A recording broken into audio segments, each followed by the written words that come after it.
Anger over the killing of civilians in Gaza is being felt in the streets in Europe.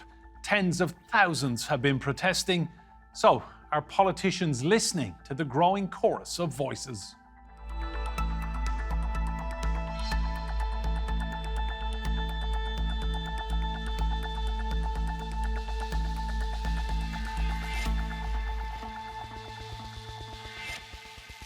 Hello and welcome to Roundtable. I'm Enda Brady. Now, for more than 6 weeks, demonstrators around Europe have held protests to call for an end to Israel's offensive in Gaza. Despite efforts to shut them down, protesters are keeping up the pressure. They come in the hundreds, thousands, even hundreds of thousands. For weeks, these demonstrations have been taking place across Europe. So it's just about stopping this mass murder, about treating the people in Gaza with mercy. We want freedom for Palestine. What they are doing is genocide, and that is thanks to Europe, who is financing them.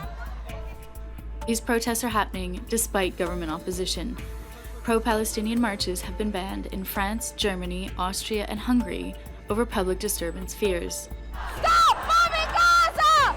In the UK, this protest outside Parliament coincided with a vote on whether to call for a ceasefire. I just hope that they make the choice that the people clearly want.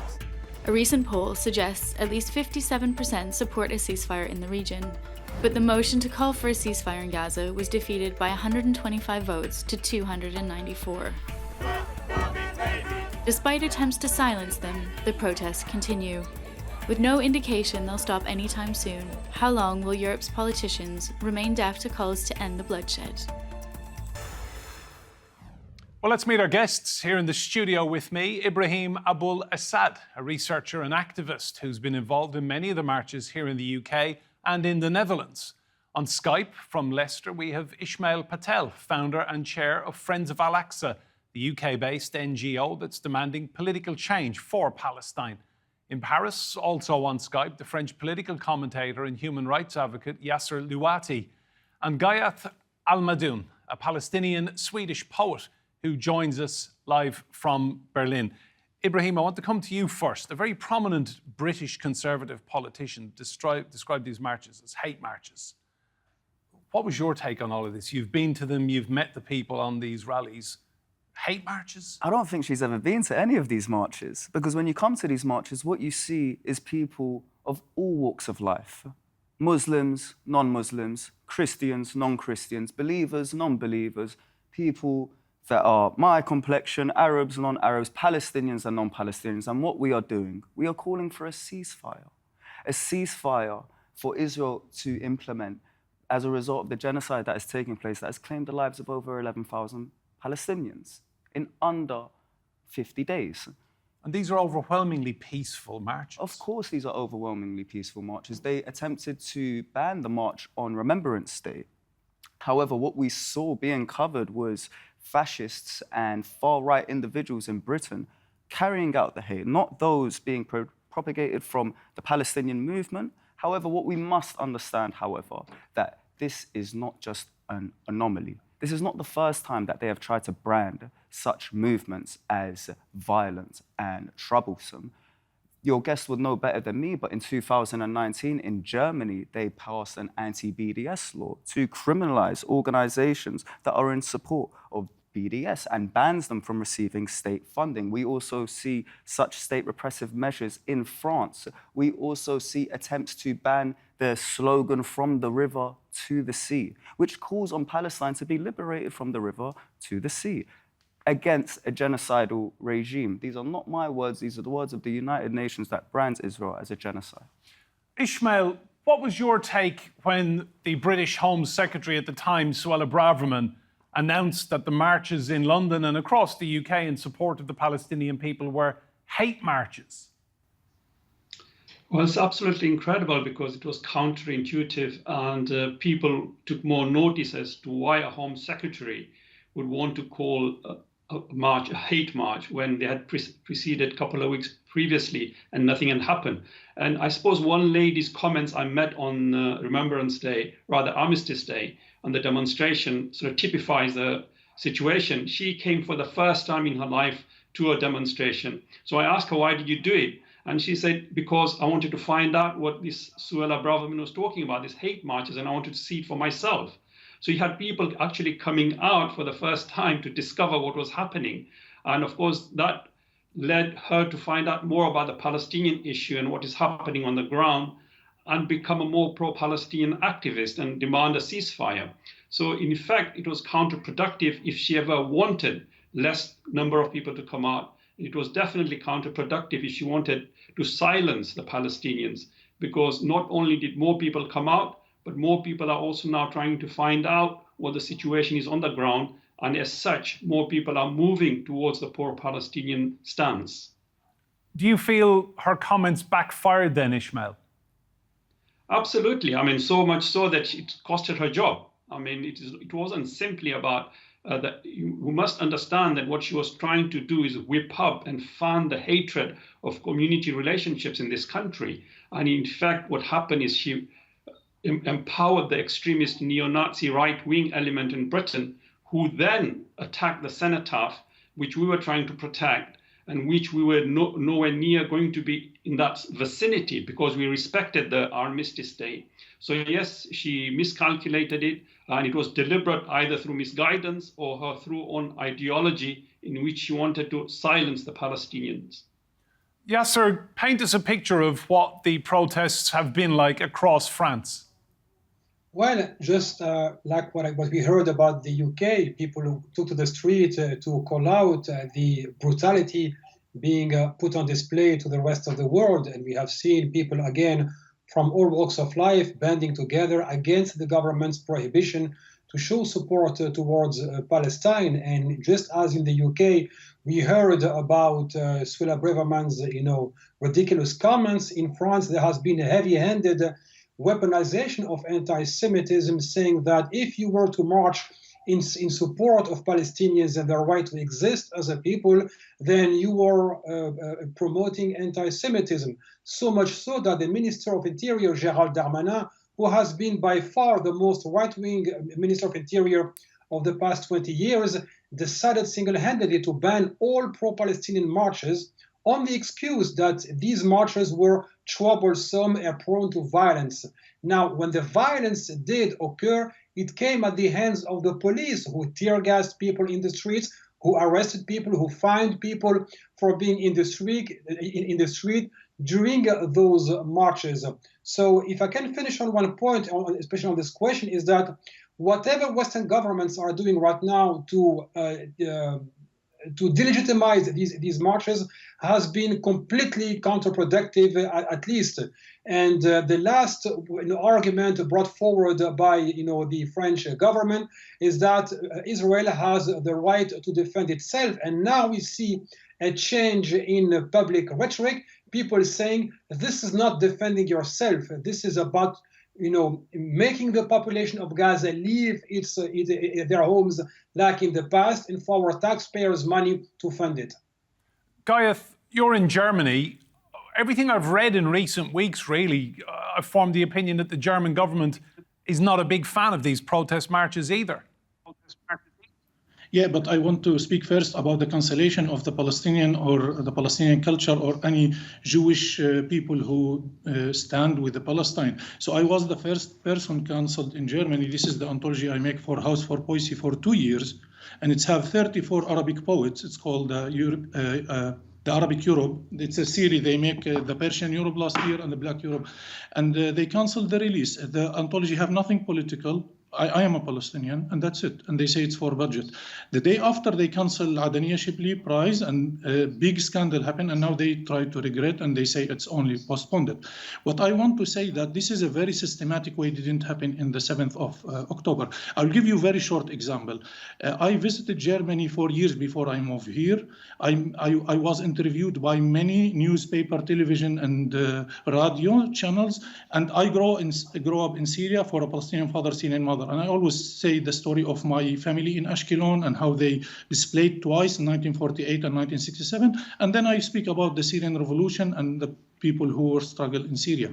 And after I moved to Berlin in 2019, after I got the consular program there, a friend of me, she told me, Ghayath, why you always speak about Syria and you never mention Palestine in every media in Germany? And I say, what do you mean? I always speak about both. And what we discovered that all these organizations who are not connected to each other for 10 years in systematic way, they deleted everything I say about Palestine and they share everything about Syria. So it's a very systematic censorship, and we speak about from 2008 until now.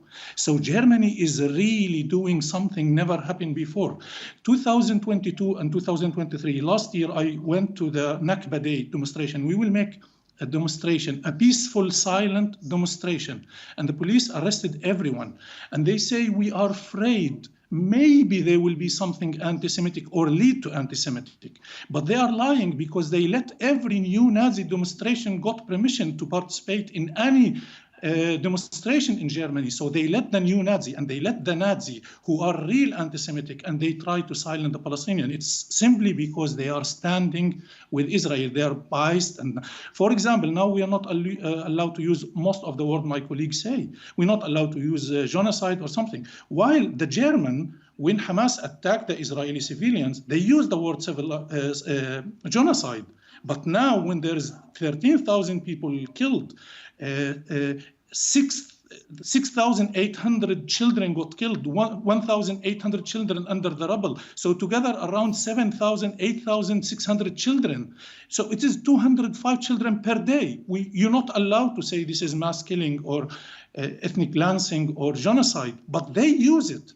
Ghayath, how does it make you feel? How does it make you feel knowing that people are cancelling your work, your voice? I'm going through like existential crisis inside me. Do you know how many German poets stand with me against the House for Poesy? 0. Do you know how many German poets say I will cancel my reading with House for Poesy because they cancel the release of anthology? 0. Do you know how many German poets make like on the statement I wrote on my Instagram? 0.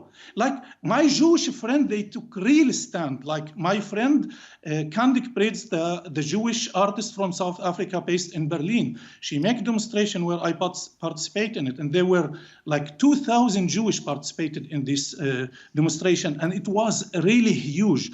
So the German keep silent about exactly remind me of the Sigmund Freud denial issue. They didn't even mention it because they can't accuse these 2,000, most of them celebrity Jew, by anti-Semitic or self-hater. The German, they are playing very big role. Don't forget that I born refugee in Syria because of the Third Reich and the mass killing and the genocide and the Holocaust and the final solution of the German did to the Jews. I born in a refugee camp because of you. And what they do, they direct this guilt on me, who I never killed anyone. Instead of they direct it to their ancestors, their father and mothers who make this genocide. Ghayath, thank you. Ibrahim, this is extraordinary. Yes. Can you believe what we've just been hearing? It's just revealing the double standards that are embedded in Western society. Not only when we see how Western leaders unconditionally support Israel's genocide in Gaza, Israel's ethnic cleansing of Palestine that has lasted over 70 years. In the midst, we're seeing the support across Europe, across the world for the Ukrainian people when they were being attacked at the time and when they're continuing to be attacked. Where is that support for Palestine? Where are the double standards? When we saw the Jenin Freedom Theatre getting attacked during an Israeli raid that took place a couple months ago, where was the theatres across the world condemning this? Just like the colleague here on the interview, where are the other voices condemning such atrocities? So nobody has supported him, and he's paying the price. The price of being Palestinian. Ismail, what's your take on what we've just been hearing from Ghayath? Work being cancelled, 0 support from former friends, colleagues. Absolutely extraordinary. I mean, my heart bleeds for Ghayath. But what in the irony is incredible, and it can't miss any one of us, that what has happened is the yesterday's Nazis, the extreme right-wing neo-nationalists, are today the friends of Israel. So Marine Le Pen, Orban in Hungary, right wing in Britain, the EDL. These extremists are now the allies of Israel and trying to support Israel for its colonizations and its violations against the Palestinians. And this shift, I think, on the right wing is very telling. And this is where I think why the pro-Palestinian movement is growing in Europe at the street level, and it is expanding in different areas. And I think we shouldn't be too despondent by what the political leadership is doing, because I think the leadership is disconnected with the masses, with the civil society. So, for example, in Britain, I think 74% of the people in a recent poll demanded there should be an immediate ceasefire, whereas 84% of our political leadership, the MPs, want to continue with the bombing of Gaza. So there's this disconnect of democracy. And I think the civil society will win eventually, as we did in the case of South Africa. So I have a lot of hope. And the hope also comes not only because of the movement of the civil society, but because of the nature of the allies of Israelis. They are right-wing extremists. There have always been trouble in the past in Europe, and there will also be trouble in the future. Yasser, are you seeing a similar situation in France where there's a disconnect between the political leadership and then the masses of people on the ground calling for a ceasefire? Well, Israel could not have been defended by worse allies as we are seeing today, be it in France, the UK, or elsewhere. We have deeply unpopular governments, and whatever stance they take, people have a natural reflex of taking the opposite stance. So to see Emmanuel Macron, who's been very unpopular since he got elected and then re-elected supposedly against the far right, makes people think twice before aligning themselves with his positions. At the same time, the defense of Israel is unbearable. I personally do not think the West will recover from these double standards.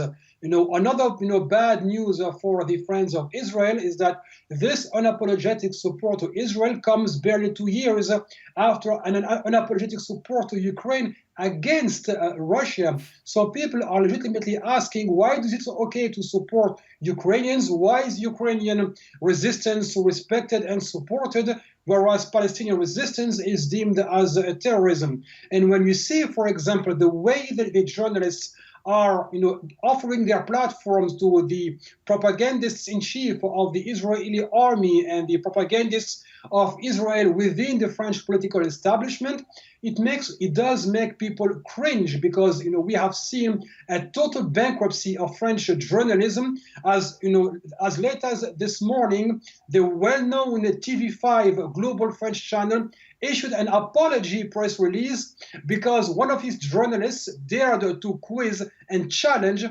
one of the spokesmen for the Israeli army. So to continue on this trend will be highly problematic, and I think the more we wait, the more this this bloodshed goes on, the less it will be bearable for people to support Israel. As a matter of fact, Yael Braun-Pivet, who is the president of the French National Assembly, was among the first to express, quote unquote, unconditional support to Israel. She went there in the name of the national representation and said we should support Israel, etc., etc. Now, just a couple of days ago, she had to backtrack because the atrocities being committed by Israel are indefensible.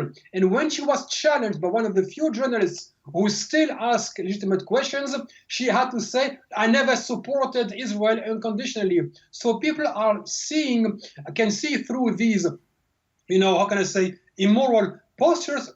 But at the same time, we see that Emmanuel Macron did call for a ceasefire before backtracking because he was challenged by Benjamin Netanyahu, who said he committed a serious moral mistake.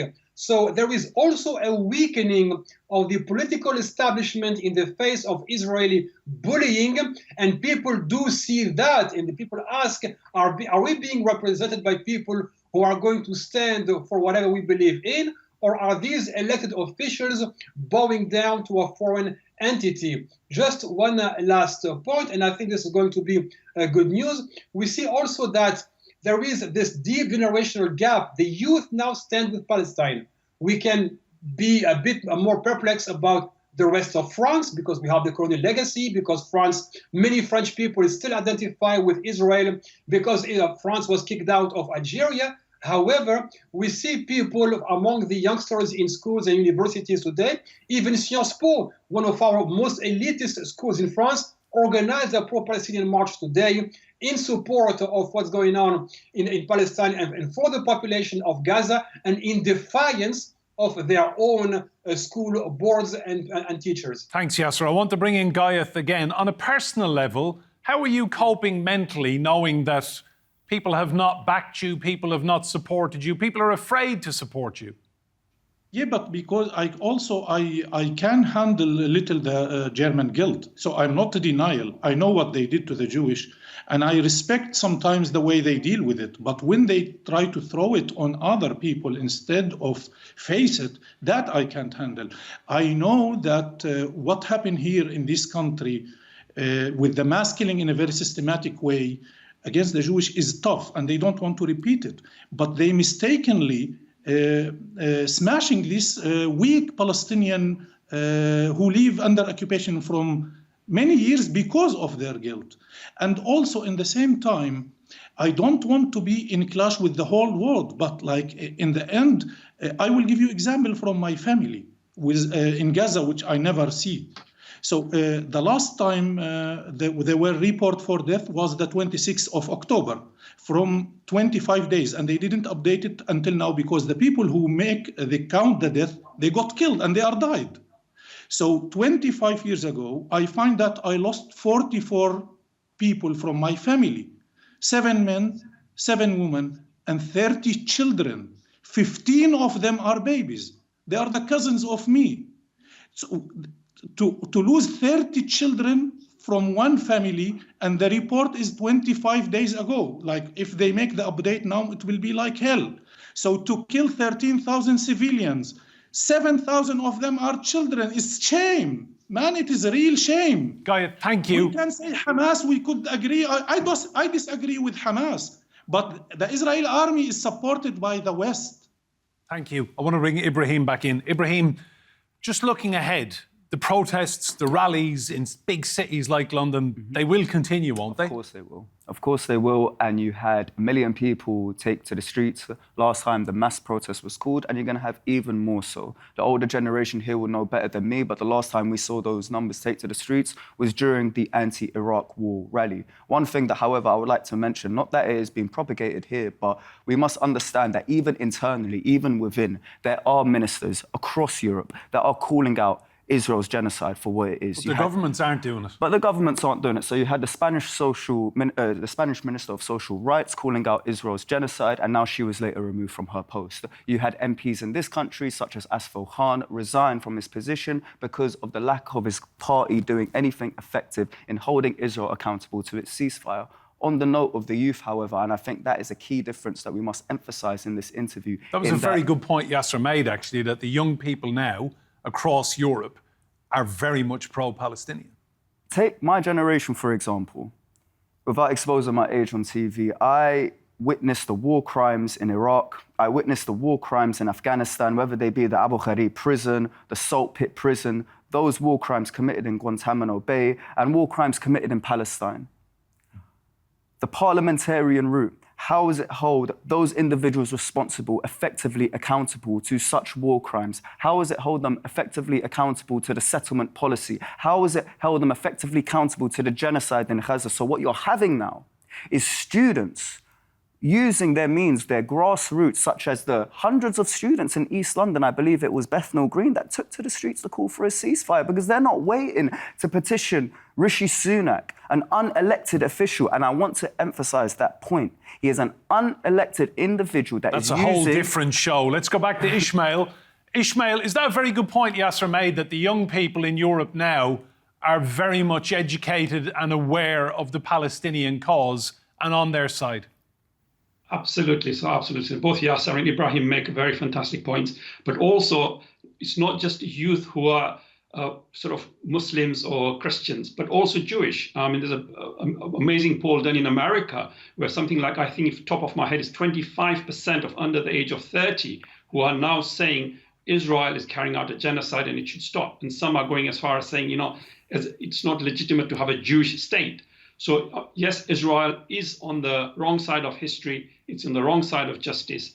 And we have got a potential here of breaking that monopoly that has been holding the power brokers of the world, headed by Israel, America, and Britain, by our youth, by people of all faiths and no faiths coming across and saying, first, we need justice for peace to be established, and therefore bring all these people together. And I think that the momentum in Britain, in particularly, when you had 1 million people come out with the march we led in London, and spontaneously thereafter in major cities across the country, where people came out on their own without any organizations, hundreds and thousands of people, I think gives us hope that despite the trauma and the heartache and the loss of tragic lives we're having in Gaza, we hope that we'll be able to see some sort of silver lining to be able to bring a much needed change for the Palestinians and a freedom for them. Ismail, Yasser, Ghayath and Ibrahim, thank you all for your contribution. Remember, you can see more discussion and debate on our YouTube channel. Search for Roundtable TRT World. But for now, from me and Brady and all of the team here, goodbye and thank you for watching.